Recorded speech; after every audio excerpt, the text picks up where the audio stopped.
druids wild shaping into owlbears, characters jumping into a gelatinous cube, and Chris Pine playing a bard confirmed. Yes! Today we are going to be having a look at my reaction to the brand new Dungeons & Dragons Honor Among Thieves trailer. Let's get into it.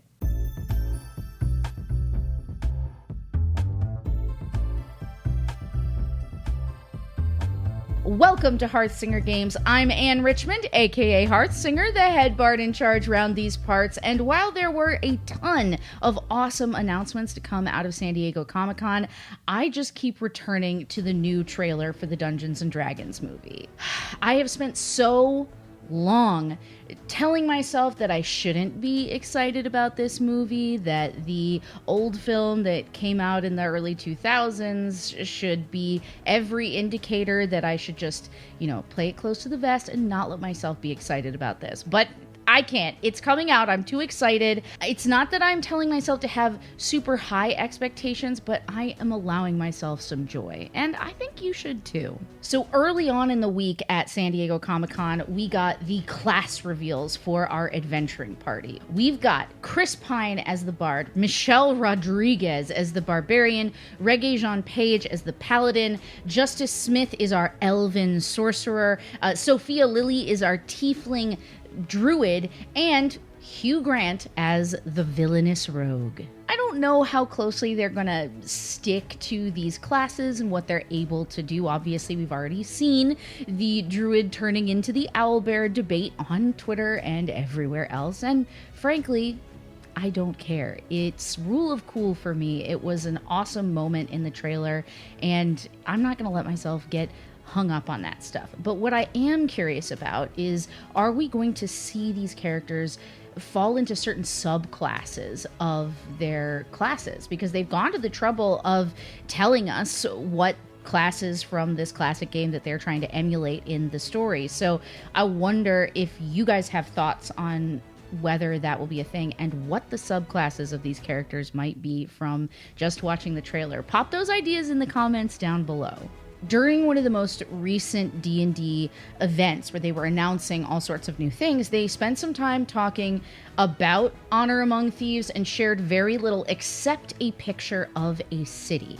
Now, this was a city along a body of water, so to me, I was thinking this is either Baldur's Gate or Waterdeep, and we've had a lot of Baldur's Gate fiction, so it would make sense with the video game, with Descent into Avernus, with all of that. However, there is one thing I noticed. In the bottom right-hand corner of the image, there's this low-lying structure that looks like a gladiatorial arena. And to me, that says Field of Triumph. This is a location in Waterdeep. And because of its location, if I were to imagine a map of Waterdeep, that would be the C word right there on the lower right-hand corner, and that would make it Field of Triumph confirmed. Now, maybe this is a wild theory, but we did then see in this trailer a confirmation that they do some fighting in an arena. So maybe they do fight in the Field of Triumph for some reason that we don't know yet because the movie hasn't come out. Later on in the trailer, they show sort of an underground cavern. And while this could be the Underdark, it could also be the Dungeon of the Mad Mage, the Undermountain located beneath Waterdeep. In the trailer, the characters mentioned that they stole something that they shouldn't have. That connects me to perhaps a Waterdeep dragon heist sort of reference. We don't know. I mean, I would assume that they're not going to directly rip a story from an established campaign arc, because why would people go to the theater to see it?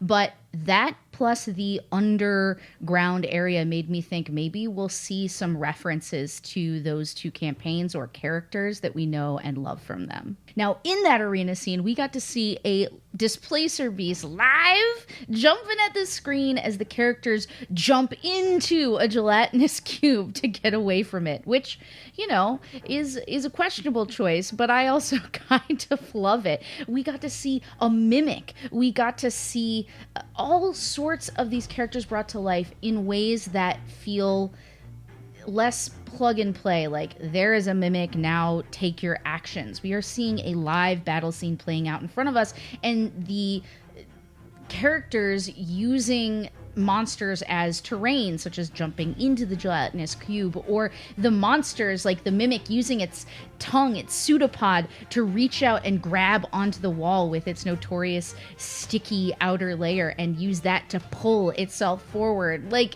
why have I never thought to do that? Is that just me? Are y'all using their stickiness as momentum? I love it. I want more. And of course, we have this black dragon with its acid breath. And I feel like this is one of the coolest things about the trailer, because people outside of the normal scope of D&D players aren't really used to seeing dragons that don't breathe fire or aren't, red or even, gold or something like that. This was a black dragon breathing acid that then was able to, melt into the terrain as it did a strafing run across a battlefield. That is what I'm here for. And it's one of the things that I feel like the first D&D movie, which I just watched recently, I know, why am I a glutton for punishment? But it was because I wanted to see how different the takes were. And I had seen that movie a long time ago, but it is really a movie where, they reference spells every once in a while, but it doesn't feel like D&D. The way that these monsters are operating, even just within the trailer, the way that we can recognize things like the Red Wizards of Thay as a reference, or the Black Dragon breathing acid, this feels like D&D. The fact that we can basically tell that we're going to be in an established city within the Forgotten Realms makes me feel like we are going home.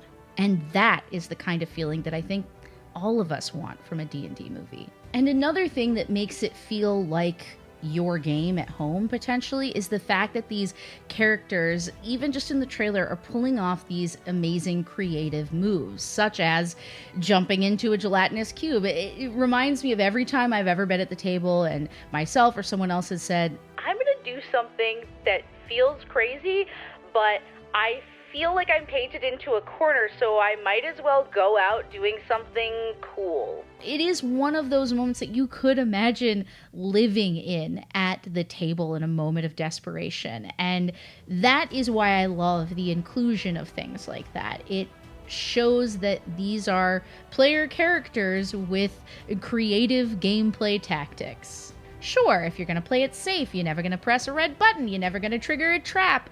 There are people out there who agonize about playing that way, but sometimes you just have to make a big, risky decision, and those are the moves that legends are made of, and I am super excited to see them taking that energy into the film. Let's talk about spells. We got to see a few good ones. We got to see the Druid do Dimension Door. We got to see, I think, probably a Red Wizard do Misty Step. And there was also what might be Time Stop in one of the moments in the trailer. I am so excited to have these, not only the monsters, like I mentioned earlier, but these big magic spells that we are constantly using at our table sort of immortalized in this film. And if this is just scratching the surface, I can't wait to see what our paladin can do. Maybe some classic magic items at play, what the bard is able to do. Again, subclasses, people, I gotta know! Just a moment of silence for Michelle Rodriguez. She is just a 10 out of 10 strong lass in this trailer. And frankly, that meant so much to me because we rarely get to see women portrayed in these just physically strong roles, especially when it's very clear that Michelle has put so much work into being strong for the part and to putting on, I think she said in an interview, like 10 pounds of muscle for this, and it shows. And it's amazing that she was willing to put herself through that to, live up to this archetype in this film. But it's also awesome that our women in this movie are sort of like diverse archetypes. They're not both casters. They're not both elves. We are seeing them really embody awesome characters that are not to be, objectified as eye candy. And when you compare that to, the mage in the original film from the 2000s, you know, this mage was getting like her hair and her glasses, they were down and off within moments of meeting her. She had the most costume changes of anybody else in the cast. And that just frustrates me because she was clearly there to be ogled and not there to live up to a cool character with a cool objective. Now, our other femme character is our druid, and the druid is a tiefling. I'm not a super fan of the fact that they chose a more like traditional human skin tone for this tiefling. I do understand that there are certain countries that make censorship a little bit hard, that make it hard to really like lean into the like hellish aspects of what a tiefling is. But it's just not a very colorful party. And from what we've seen so far, didn't seem like a very colorful, like, world, aside from all the, you know, giant monsters that they were fighting. And that stands out to me because when we see, you know, everybody's awesome, you know, art of their party, it's so diverse. And you have, you know, Dragonborn, and you have Genasi and Tieflings, and like all of these people who can have all sorts of different skin tones and like taste the rainbow with your D&D party. And you really just don't feel that too much from this trailer. And I don't know. What do you think about that? Was that disappointing to you? Like, I'm glad that she is a tiefling. I'm glad that we have an elf. But it does sort of feel like an Oops All Humans party, even though that is not the case. Maybe that will change once we get to know these characters a little bit more. But that being said, I loved getting to see a druid be a part of, like, Thieves party. I thought that was really cool because it's, you know, always choosing to be a character like that and then work in the underground, you know, of a society is sometimes it's like a hard sell. And so like, I'm excited to see how they draw that character into the party. You know, I'm making a lot of archetypal assumptions about what that druid character's backstory is, but I'm excited to see how they draw that person in and make them a part of it. The owlbear transformation, do I care? Absolutely not. I don't care that it's not strictly the raw the rules is written. The fact that this druid wild shaped into a horse, then lay in wait while an enemy rode her, and then wild shaped into this terrifying owlbear and just wrecked face was very exciting to me. That is the kind of druid I aspire to be, frankly. And lastly, the Red Wizards of Thay. They are this bizarre magicratic society with all of this infighting that features really heavily in Tomb of Annihilation, if you want to read up a little bit about them before the film. If not, know nothing, go in, have a great time. That's always totally acceptable. But as somebody who's currently playing through Tomb of Annihilation and dealing with the Red Wizards of Thay, I have always found them in the lore just to be a really interesting society. Anyone who has such a huge and desperate desire to obtain magical knowledge and then be the best even against the people who are technically quote unquote same team, but they're always kind of like killing each other and trying to wrestle each other to get to the top. Like, it's so fun. And the idea that this party, based on what we hear in the trailer, may have helped them get access to something. They did the wrong job for the wrong person, which is totally possible, as we all know in D&D, and then, you know, feel this responsibility for, you know, putting in motion the events that could end the world as they know it. And that's such a classic, you know, something you do before level 5 and then go, well, shit, I guess this is the rest of our campaign. So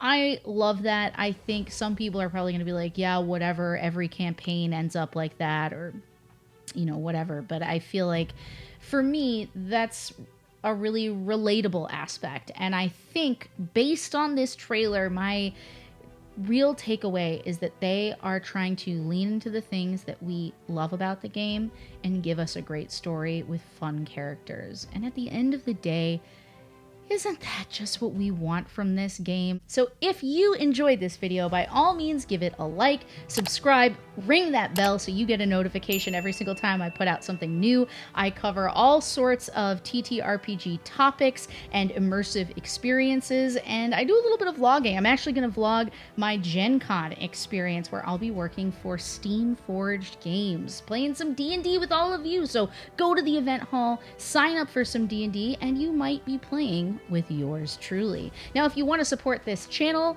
please go ahead and check out my Patreon. The link is in the info section below.